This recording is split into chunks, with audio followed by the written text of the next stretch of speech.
All right. Lots of spring games yesterday. Of course, the Georgia spring game, which I did a video talking about that already. I live streamed the Georgia spring game yesterday too, which was a lot of fun. Big shout out to all of you that came and hung out on the live stream during that Georgia G-Day spring game yesterday. We talked a ton of college football and not just about Georgia. And Uncle Lou made a lot of bets during that stream too. A lot of people were in the comment section wanting to make some different bets. Let me talk in today's video about two spring games from yesterday, the Tennessee spring game and the Ohio State spring game. Right before we get to that though, speaking of these bets I just made, shout out to today's video sponsor, DraftKings. I gotta be honest, there's never a bad time to download the DraftKings Sportsbook app. Shout out to DraftKings, today's video sponsor. I always enjoy working with the good people over at DraftKings. But right now is an especially good time to download the app. The link is in the description down below. You know, the NBA playoffs is getting underway this weekend. And I don't watch a ton of regular season NBA, but I absolutely love the playoffs. I love elimination tournaments in general. I don't watch a lot of regular season baseball or hockey either, but the postseason is unbelievable. And the NBA is the same way. And they're just getting started. The teams are advancing through the brackets right now. They're giving all new customers a great opportunity over on DraftKings. All new customers, download the app. Link down below in the description box down below. Download the app. Place a $5 wager on any pregame moneyline bet. Win the bet, and they're going to give you $150 in bonus bets. You heard me right. It's literally all you have to do. Pick a game, place a $5 wager before the game starts, a moneyline wager, hit that bet, and they're going to give you $150 in bonus bets. Now, what can you do with that $150? Well, you can do what I'm going to do. I'm going to roll it over into college football futures. You can bet college football futures on DraftKings Sportsbook right now. They've got national championship odds. They've got Heisman odds. Who do you think's got the best odds to win the national title according to the good people over at DraftKings? You already know. Anyway, check it out. The link is in the description down below. They have same game parlays too. Now, this is a good way. This is a good way to really try to multiply your winnings. A same game parlay, you can place multiple bets on the same game. You can turn it into a parlay. You can bet the winner of the game, the total points scored, over-unders, points that each team scores, points that individual players score, that kind of thing.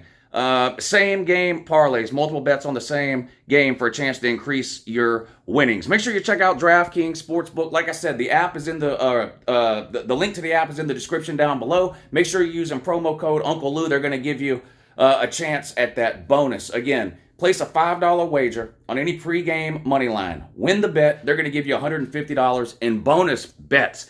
Download the DraftKings Sportsbook app now. Promo code Uncle Lou. Link in the description down below. All right, the Tennessee and Ohio State spring game. Let's start with Tennessee. I don't think we learned anything new about Tennessee in the spring game. I don't think Tennessee came out and performed in such a way where people are going, oh, they're not going to be as good as we thought.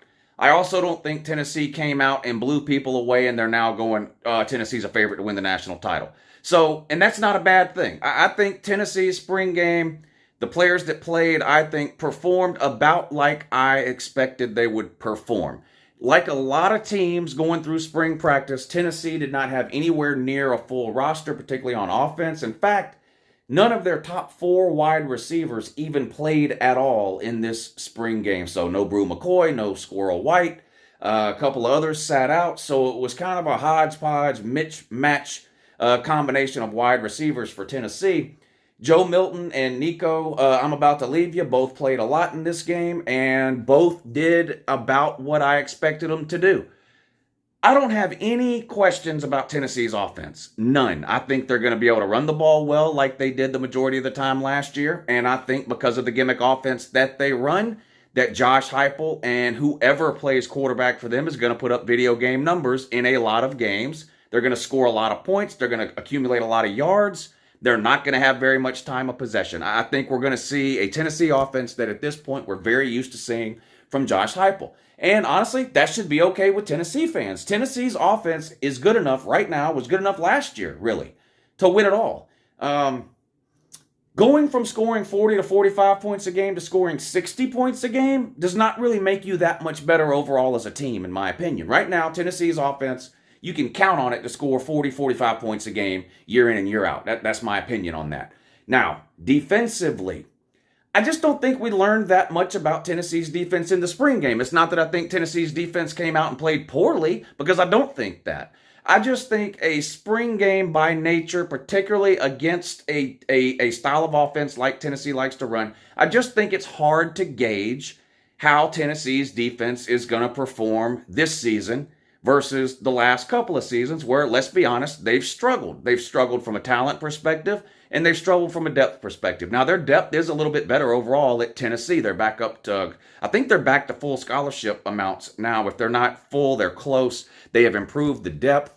The backups and the third stringers, in my opinion, on Tennessee's defense are better today than they were a couple of years ago. I still don't think their starting defense falls into the elite category of college football. In other words, if you were just to name 5 teams, 10 teams off the top of your head that you think have the best defenses in college football, I don't think Tennessee fits anywhere in that list. But Tennessee's defense doesn't have to be top 5 or top 10 in order for Tennessee to win a national title. It does have to be a lot better, and I've talked a lot about this in the past, whether that means the defense getting better as a unit or the offense making some adjustments, maybe going hurry up a little bit less, whatever.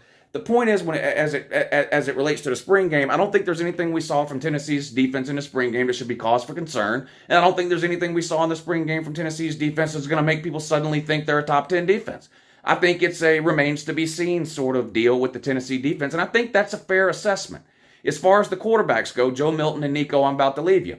Both played about like I thought they would. Joe Milton made some amazing throws, showed off the cannon arm that he has.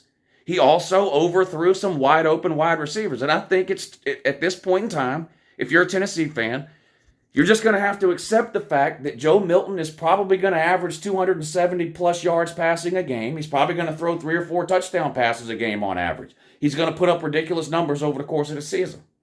He may even be a Heisman contender towards the end of the season. He's also going to overthrow a ball or 2 or 3 per game. I think as a Tennessee fan, I think you're just going to have to accept that. He did it 2 years ago when he was the starter. He did it last year in a backup role. He did it in the bowl game when he started against Clemson. He did it yesterday in the spring game. Does it mean he's a bad quarterback? No. But he clearly has an issue with the deep ball on occasion. He puts a little bit too much air underneath it. He throws it a little too far out front a couple of times per game. It doesn't mean that he's a bad quarterback. In fact, he's probably going to be one of the top 5 or 10 quarterbacks in the country this year from a numbers perspective. He's going to be fine. Again, if Tennessee doesn't win a national championship this year, I don't think they are, it's not going to be Joe Milton's fault, I don't think. I think Joe Milton at this point, he's been in college for 6 years. This is his 6th year. So everybody that was making fun of Stetson Bennett last year, you can direct all those same jokes to Joe Milton this year. Stetson was in college from 17 to 22. Milton is now in college from 18 to 23. We just kind of know who he is at this point. He's going to put up good numbers. He's going to be a good quarterback. He's going to overthrow some open wide receivers a couple of times a game. That's just what it is. With Nico, I think he showed some flashes of why he was so highly rated, why some people thought he was the best quarterback recruit in the entire class that just wrapped up. He also made some plays and some throws that made you go, yep, he's a freshman.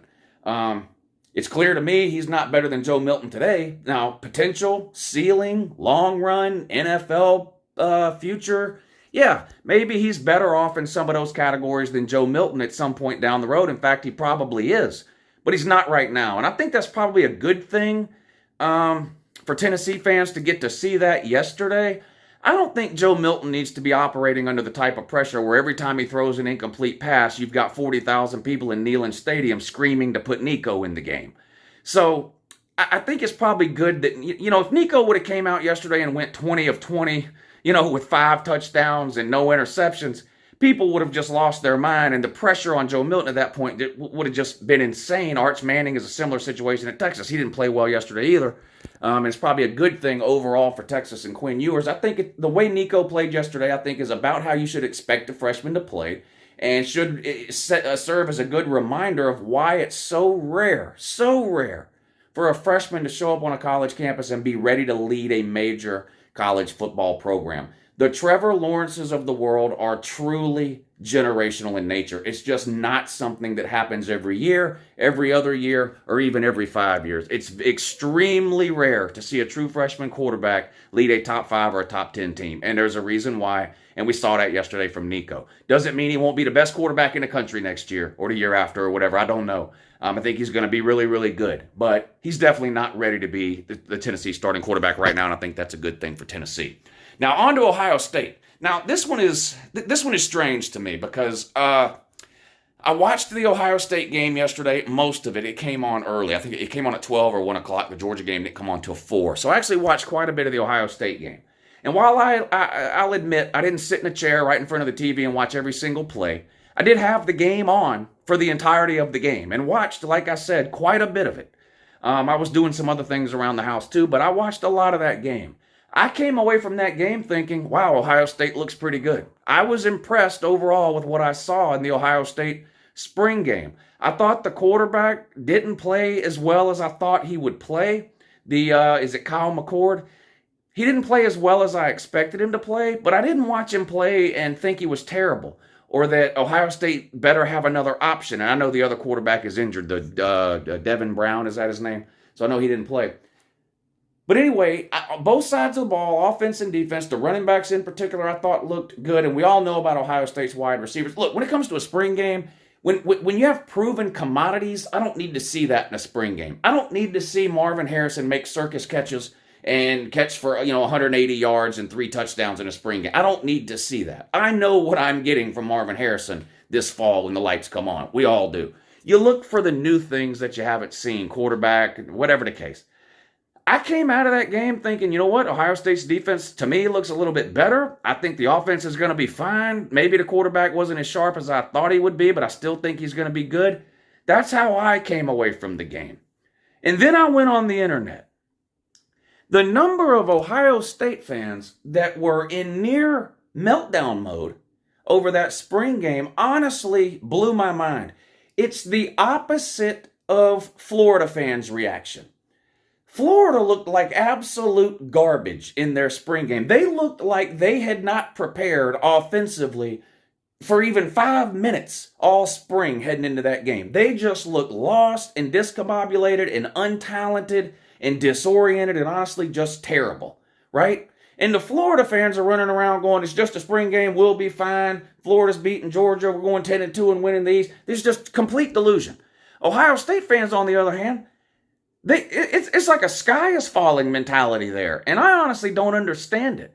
First of all, I don't remember the last time Ohio State had a quarterback who didn't go for 4,000 yards plus in a season. It's almost like it just doesn't matter. The wide receivers there are getting a ton of attention right now, and I get it. Every single year, it seems like there's 4 or 5 NFL wide receivers on that team. So I understand the attention the wide receivers are getting. But it seems like the quarterbacks almost get forgotten just because none of them have panned out in the NFL. I've said this a million times, and again, I'll use Florida as an example, okay? I don't like Florida. I'm a Georgia fan. I don't like Tim Tebow. I can't stand him. Google top 10 college football players of all time. I don't care who makes the list or when they made it, you're going to see Tim Tebow somewhere on that list. He wasn't any good in the NFL. It doesn't matter. You can be an amazing college football player, whether that's a quarterback or some other position, and not pan out in the NFL. That doesn't do anything to diminish or take away what you did in college or the fact that you were an elite college football player. When was the last time anybody had a question about an Ohio State quarterback heading into a game? Never. That I can remember, going back 2014, 2013. I mean, definitely since Urban Meyer was there. And it's been the case continuously through Ryan Day as well. So the doom and gloom that I'm seeing from Ohio State fans after their spring game yesterday, which mainly surrounds the quarterback position, is just kind of head-scratching to me. I'll use a Georgia example here. Kirby has built up enough credit, whatever you want to call it, defensively, where I don't ever have a single question about it. Not one. I know that Kirby is going to put an elite defense on the field year in and year out.